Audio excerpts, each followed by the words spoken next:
bro, I'm low-key faded, bro. Highway. What's this guy supposed to be, the ultimate badass? They ain't ready. They ain't ready, Jim. They ain't ready. Here we go.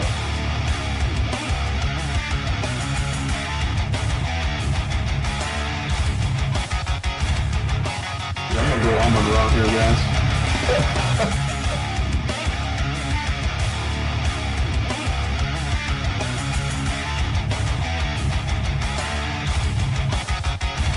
I was like, what is it? You ain't Mexican. What is that? Kind of looks a little bit though, so I dig a little deep in there, right? But yeah, he's got that. He did that.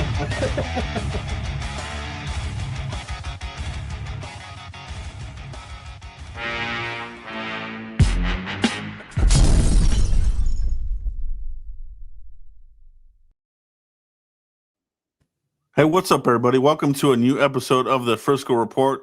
We are live, and in effect, we have a great show tonight. We're talking about the main topic of topics.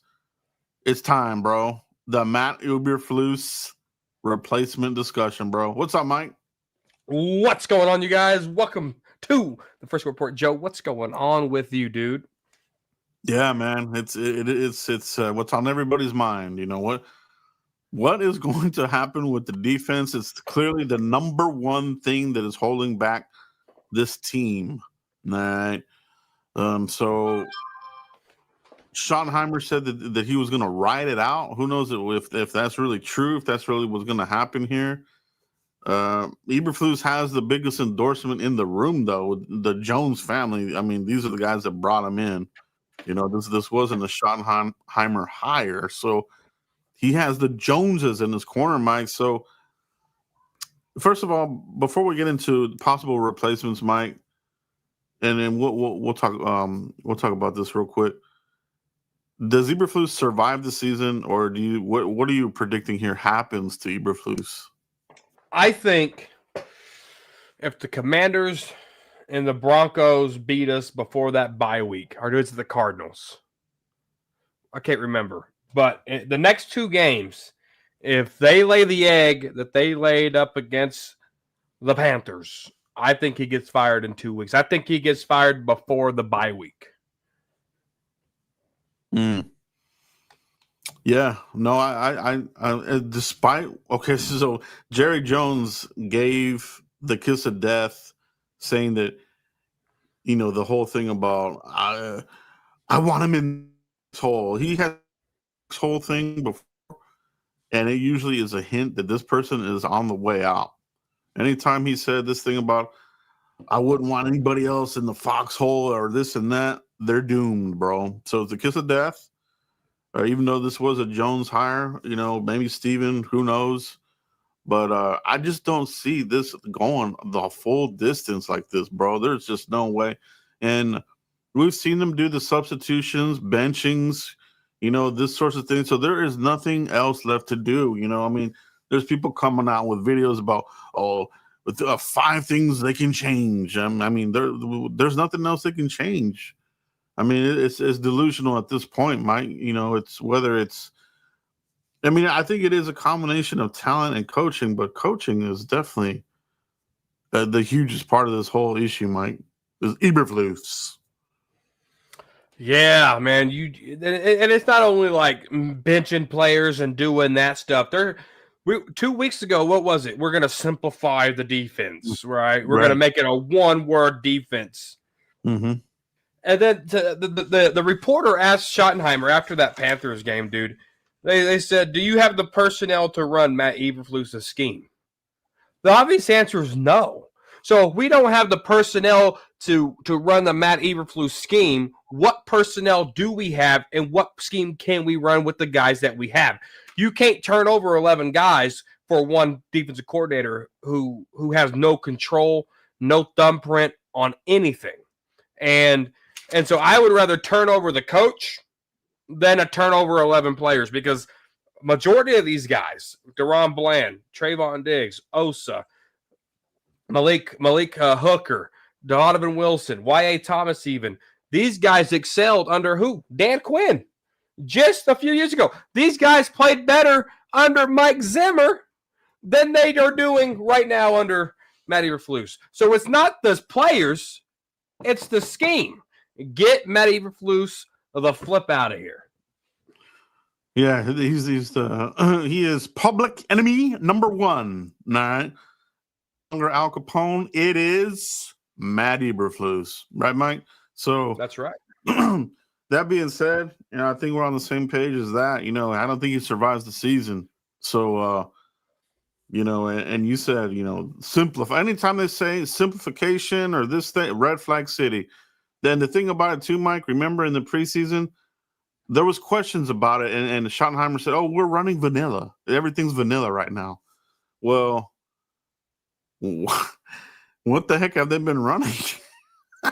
Yeah, how far? You know what I mean? Like how more simplified could you possibly go? It's a cop out. He's trying to buy time for this guy, probably to the bye week, like we're thinking here, Mike. So let's get into that, man.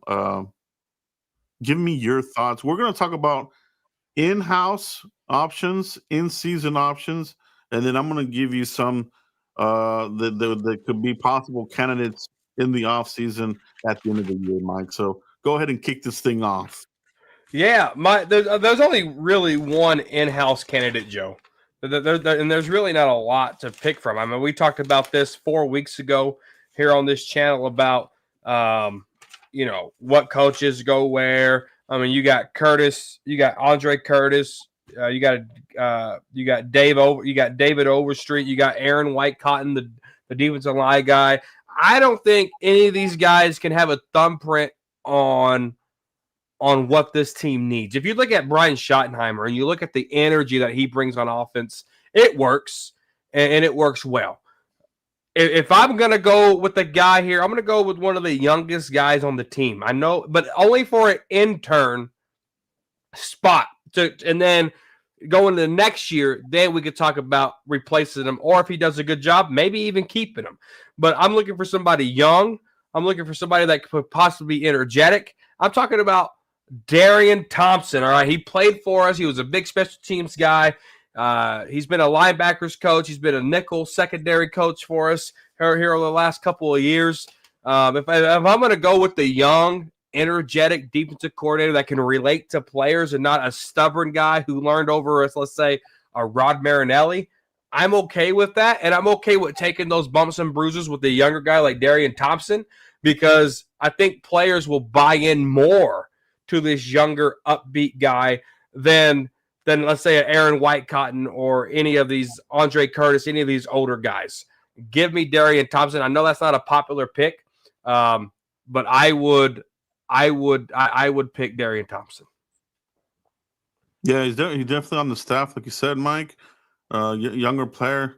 It'll be interesting to see, what does he have it here as far as like schematically to run this type of thing, But man, it just seems like the Cowboys, and then this was a front office move. Berlin is asking about this. This was Jerry and Steven. It seems like they cannot get away from this Garrett era crap. And the Garrett era crap is Marinelli, even Kiffin. Yeah, Monte Kiffin, Rod Marinelli, and now here we are with Eberflus. These are holdovers from the Garrett era, bro. Like, be done with this junk already, bro. Like, the Marinelli bend, don't break. It's break and break, right? There is no bending. It comes broken. So, yeah, change has to be made, man. And Nate Dogg, to answer your question, yes, Darian Thompson did coach for Dan Quinn. He was under Dan Quinn from 2021 to 2023. So he knows what works and what don't. I would fire Eberflus and promote a young guy like Darian Thompson. Yeah, he was under Dan Quinn, and that seemed to be the system that worked well for these guys, obviously.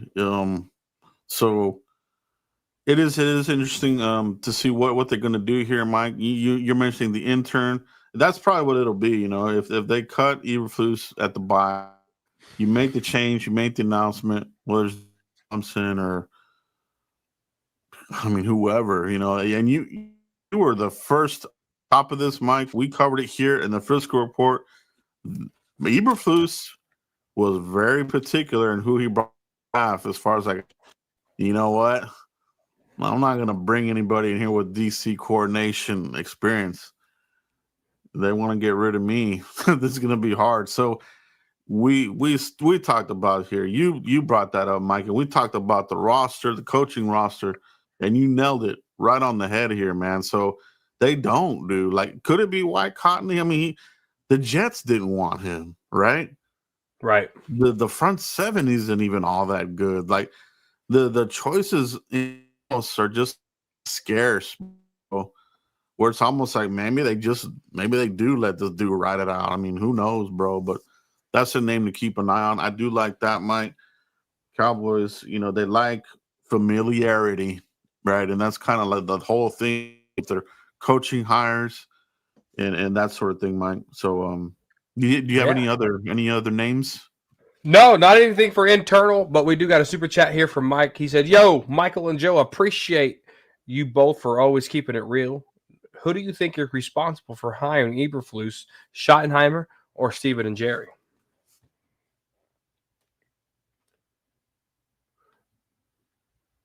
I'm going to say, while Joe's dealing with that, I'm going to say Jerry and Steven are responsible for hiring Matt Eberflus, because if you've seen him, he left the Cowboys to go to Indianapolis. He went from Indianapolis to go be the head coach of the – oh, you there, Joe? No, he ain't back yet. So Jerry and Steven were pretty high on him before he left to they were pretty high on him before he went to Indianapolis to be their defensive coordinator. He got promoted from Dallas to go over there. So I'm going to say this is a Jerry and Steven hire, because I don't think they want him to leave in the first place when he left in like 2017 or 2018. And that's how the Cowboys do it, right, Mike? They always have the for whatever reason, they like to have the other coordinator already in place. So maybe it'll be different here. So, Mike, let's talk about some off-season moves. Let's say that nothing happens, or maybe they do the internship, but at the end of the day, at the end of the season, we got to hop on this quick because there's going to be job openings everywhere. McCarthy's probably going to be back in the coaching somewhere. He's going to be looking for a defensive coordinator. It's going to be very competitive landing a defensive coordinator who knows what the hell they're doing and that will fit the Cowboys roster. So let's talk about that. I'm going to pull up a screen here, and we'll talk about it. Let me see. Let's do this here. We're going to share this right here. And we're going to talk about a few names here, bro. We're going to talk about a few names here. And I'm going to talk about the connection. These aren't just pulled out of thin air, Mike. So, obviously, we'll go from the top here, the very first one here. That is Wade Phillips, former Cowboys head coach, Mike. The connection here, Marty Schottenheimer, that was his defensive coordinator with the Chargers, right? And Brian Schottenheimer was on that staff as a quarterbacks coach. So the familiarity is there. Wade Phillips, even I think the season that Mike Nolan was bombing out, he offered to come in here and help the Cowboys. So he would not have any problems coming back here to help the Cowboys out.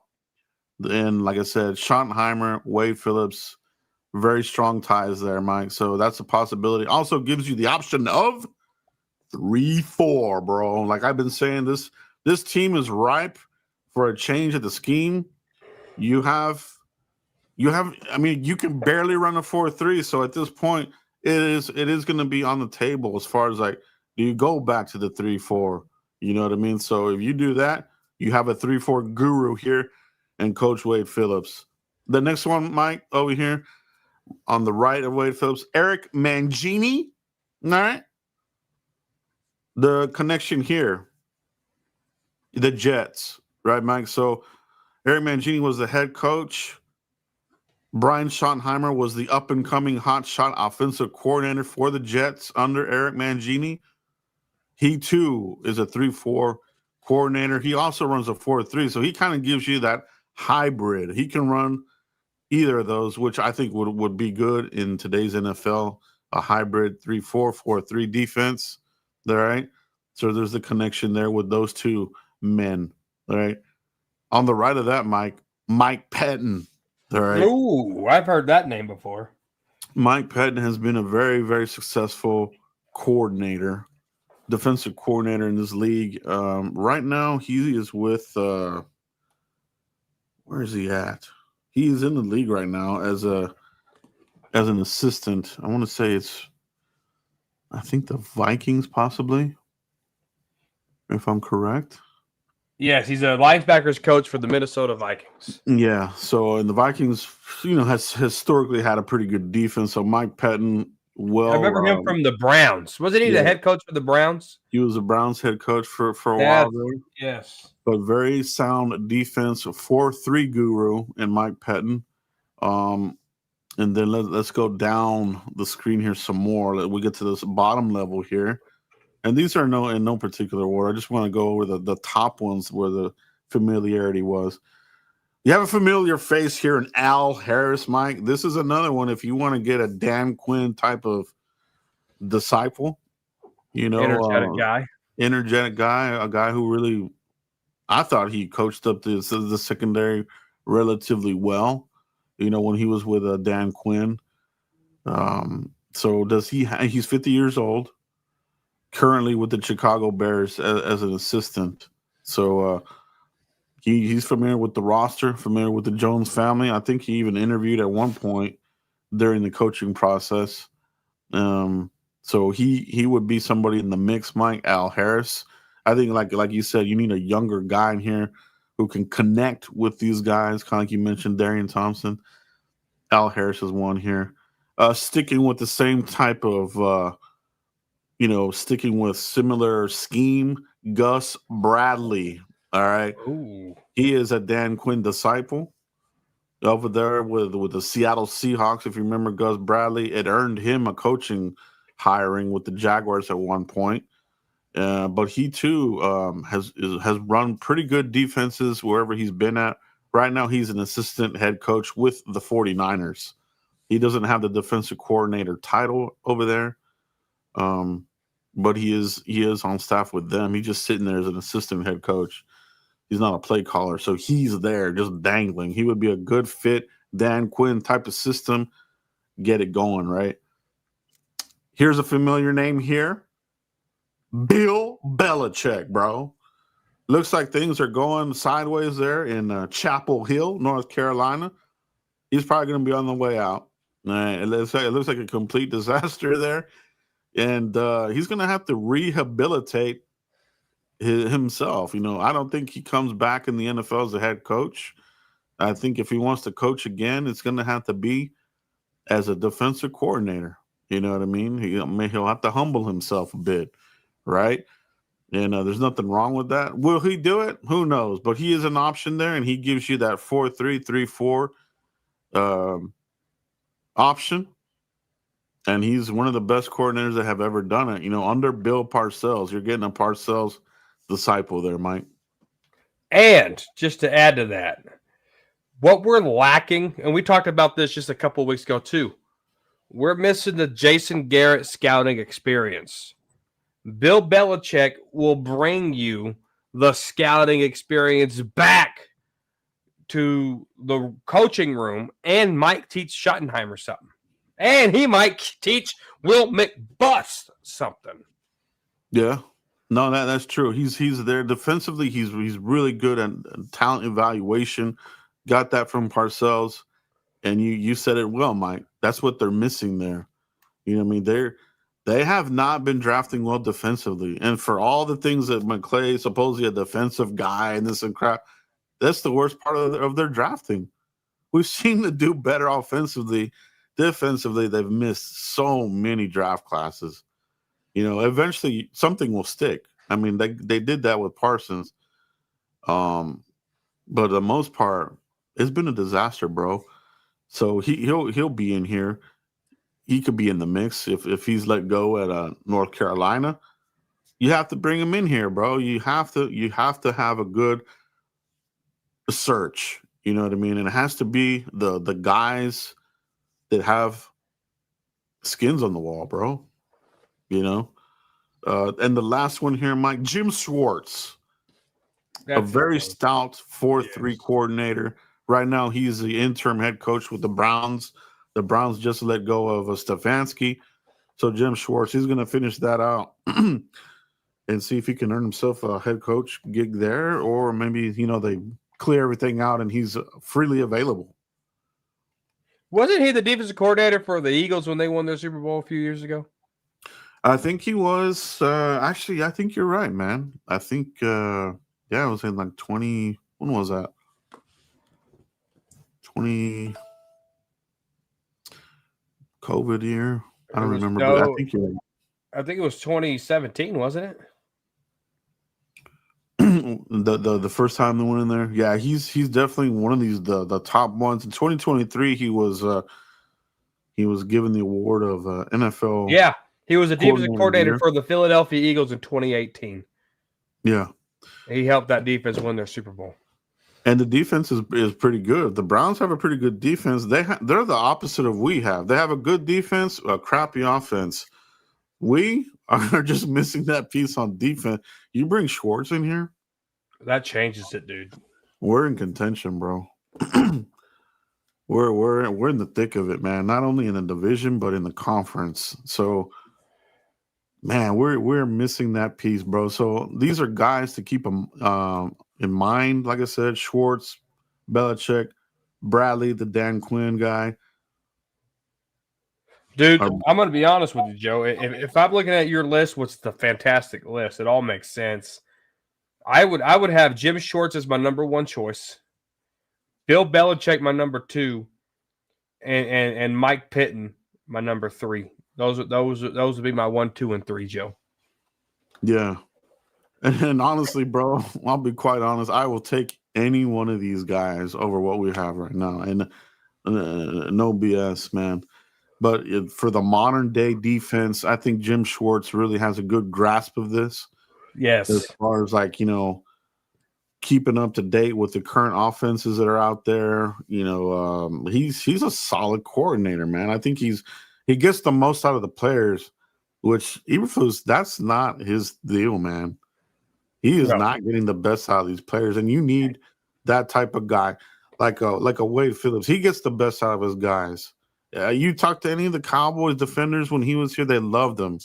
DeMarcus Ware loved him. Spencer, all these guys, would run through a wall for him. You know what I mean? And so I think Schwartz and these kinds of guys are like that, man. Gus Bradley, I've heard good things, similar things about him as well. Dan Quinn disciple, like I said. So these are guys to keep an eye on at the end of the season. You know what I mean? So it'll be interesting, but it's got to happen. There has to be a change, Mike. Who would be your 1, 2, 3? Who would be your top 3 candidates out of this bunch here, Joe? I think my number one candidate would be Schwartz would be 1. Mm-hmm. Bradley would be 2 for me. Pettin, Wade Phillips. Mangini, I just have the connection there. I don't even know if he's interested in playing in coaching anymore, but he's pretty good defensively, man. Yeah, he's a Belichick guy, right? So, yeah, man, those would be my number one. My number one would be Schwartz. My number one is Schwartz too. Oh man, yeah, that would totally change the game, dude. You got Schottenheimer running the number one offense. You got Jim Schwartz. Kind of reminds me of like a Dan Quinn type guy. Didn't really pan out as a head coach. Won a Super Bowl like Dan Quinn did. He won it with Seattle. He won it with Eagles. Bring him in here and let's go to work, dude. They need a stabilizing coach in here, someone that leads the locker room, that leads the men. And I think all these guys would do that. Would do that. Some definitely have a better connection than others, but you need that leadership on that side of the ball, bro. Yeah, we don't have that right now. No, not at all. Yesterday on Fifth Quarter Cowboys show, Joe, let me ask you this. If there was one player that you would get rid of right now on that defense? With everything that's happened between the start of training camp all the way to now, what player would it be? Sam Williams, bro. Sam Williams is my number one guy. This guy is a knucklehead. He's a step too slow, and and Eberflus is still giving him these opportunities, bro. Like it is maddening, dude. I cannot. I mean, he's got to get out of here, bro. Both of them. My guy, Joe, Trayvon Diggs. Hear me out. He got fined for the offseason work, which I stuck up for him for, but it still happened. He was on Parsons' shoulder like the angel and the devil, talking about players who got signed, da-da-da-da. Now that when Parsons got traded, dude, he acted like a little girl. And then what happened? He got suspended a quarter, Joe, or a starting series, right? They benched him for a little bit. Mm-hmm. Is Trayvon Diggs the Lucifer of the locker room, bro? And what I mean by that is like the heaven story. He's trying to replace God, right? Mm-hmm. Is Trayvon Diggs the cancer in the locker room, bro? Man, that's a good question, dude. You know, I would hope not. I mean, I don't know, man. I don't get that vibe from him, but only the players would know that, and the coaches, right? So they would know that, and then if they know that, then they would move on from him. Obviously, you know what I mean. You can't have that here. You can't have somebody who's contaminating the well. You can't have a player like that. That's why, as good as some of these players are around the league, they teams will move on from them. You know, the Eagles moved on from TO. The 49ers moved on from TO. We moved on. So at some point, sometimes these guys are really good, but they just have a thing about contaminating the well. You know what I mean? There's certain players that are like that, you know. And I don't know if he is that, you know, but I think, man, you have to bring in somebody that has an eye for talent, because it can't just be McClay making these defensive selections and pro personnel moves, bro. That has not been working.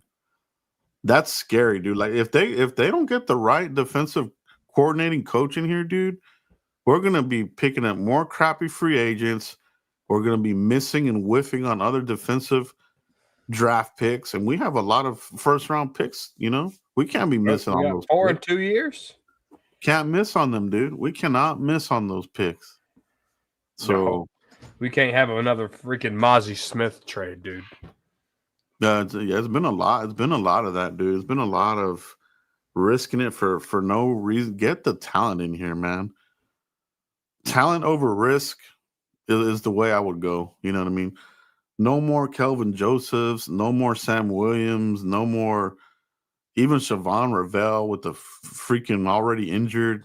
I mean, stop that. You know, they need to get back to reality and start hitting on the second round, man, because that's an early pick, dude. Your second rounder should be heavily involved in big time, you know, contributors, not question marks. We have too many question marks there. You know what I mean, Mike? Oh, we really do, and Sandburn. If you break it down, Joe, Sandburn's a backup player in a starter role. I mean, you said it in your video. Great freaking video. You guys go watch it if you haven't already. Kenneth Murray, a backup linebacker in a starting role. Yeah. If Overshown comes back, he will be literally the only starting caliber linebacker that we have. If I'm the Dallas Cowboys right now, dude, I'm calling Eric Kendricks back. Seriously, I'm calling Eric Kendricks back just to get some type of veteran presence in here, because these guys, man, they're not working out, and they haven't been. I mean, they look like junior varsity freshmen guys trying to go tackle, and they're tackling like they're scared. You can't be scared of football. You gotta hit somebody, dude. Somewhere along the line, they didn't buy in, you know, and maybe during this whole kerfuffle with McCarthy, maybe they were told, "Oh, we're gonna bring back so and so," and maybe that didn't happen, and it burned some bridges here, or created some distrust I don't know what happened, bro, but they did not buy into Eberflus at all. Zero. Nobody. You know? Yeah. Oh yeah, dude. I got it wrong. I thought the linebacker core was the strength of this team, and it's the complete opposite, Joe. Damone Clark was a training camp warrior. Maris Liufau still learning the position. But he would be next. He wouldn't be like an overshown caliber starter, but he's up and coming, I think. Damone Clark's a lost cause. Sam Burns a lost cause. And Kenneth Murray Jr. is a lost cause.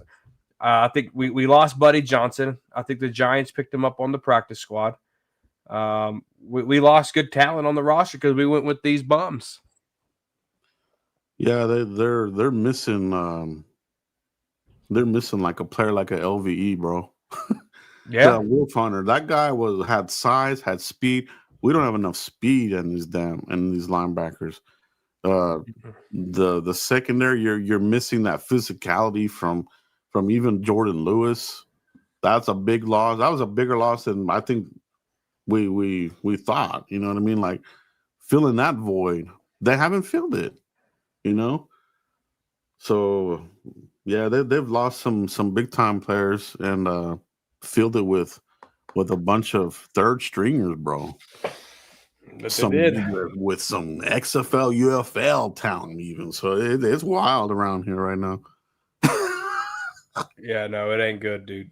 It ain't good at all, man. And it's only. I think I don't think we've seen the worst of it. Believe it or not, I really don't. I think it's gonna be. I think there's only like leaders like Kenny Clark, excuse me. There's only so much that this guy ain't used to this mentality here on this defense. You're going to start seeing a shift, dude, in that defensive locker room. If Trayvon Diggs started it on this side, I think there's going to be another guy on this side, and that locker room is going to be divided, bro. If they don't fire Eberflus, they're going to lose this whole entire locker room eventually. No, it'll spread. Yeah, it'll spread like wildfire. So they I don't think they can keep them, dude. Like they're going to have to do an internship there. But yeah, man, those are the guys to keep an eye on, guys. Let us know in the comments in the chat box, who would you like the Cowboys to have as defensive coordinator, either right now as an intern or at the end of the year? Let us know in the comments. Let us know in the chat box. We appreciate it, guys. Mike, let everybody know where they can find you. They haven't already, bro. Right here, Cowboys Corner on the tubes, _ Cowboys Corner on the Elon Musk page. Hit me up, guys. We'll talk football, talking crazies on Saturdays. And then hit the notification bell because you never know when I'm going to do other shows and share that show too. So thank you guys for all the love and support. And recently, I don't know what's been going on, but a lot of subscribers have been coming in. So if you're new watching this on the replay, make sure you have that notification bell hit. It really helps out the channel. And it just gets some little bit of algorithm going for me. That's what it is, bro. That's what it is. Pound that subscription buttons, likes, everything. We'll see you for the next one, guys. Peace out.